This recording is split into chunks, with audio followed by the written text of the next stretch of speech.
I got a letter telling me that I have to go and do an eye test or they are going to suspend my driver's license.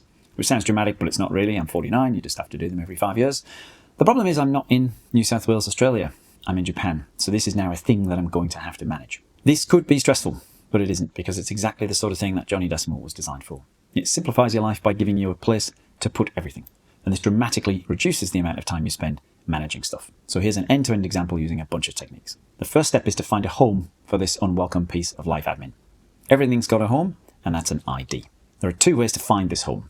First is to follow the structure. You narrow from your whole system to an area, then a category within that area, and then you find the ID you're after. This hierarchy is limited by design and means you don't have to be familiar with the system to use the system. There's no ambiguity, and with every decision you're narrowing your focus. The second way is to search for it. You can either use my site or your own local index. Search, and there it is.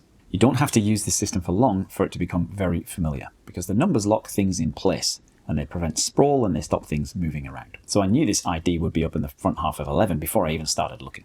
Let's digitize this paper letter. And Johnny.Decimal isn't just about these numbers, it's about consistency and neatness. Everything here starts with a date, so it sorts properly. Now we've got a task to call Service New South Wales, so let's create a task in our task manager. And this should already be deeply familiar to you, and you've only been using the system for 2 minutes. Notice how this structure is identical across our index, notes, files, and tasks. You can use the same in your email, SharePoint, Teams, everywhere. I could have written 11.14 on this letter and put it in a filing cabinet. And if Lucy wants to find something in our shared business system, that's all I have to tell her, 11.14. So let's make this call to the licensing people and take some notes. And of course, there's already a place to put those. And then I asked Claude to help me find an optician. So let's drop the URL to that chat in here, along with a link to the local optician. So this is super easy to pick back up when I come back to it. And that makes it less stressful.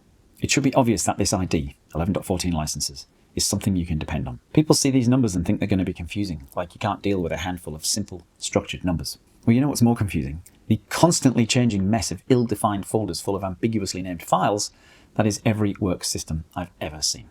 The time you waste trying to find stuff because you don't have a structure is absurd. Having these IDs removes so much friction from your life because you've already got a place to store this stressful thing. Imagine if your life or business or job was like this. Imagine at work if you wanted to find that project artifact, you just went to the folder where you knew it would be, and when you got there, there was just one neatly named file there. Well, this is possible. It's not just possible, it's easy with Johnny.Decimal. Everything has a home, and you keep a simple index that lets you find it again, and everything looks the same no matter what app you're using. We've been looking at our pre-built life admin system. We've got a pre-built system for small business. We've got a course that teaches you how to manage your life or how to build your own system, and they're all available for purchase at Johnny.Decimal.com, where you'll also find the always free, completely comprehensive system documentation. And if you'd like me to come and organize you at work, get in touch.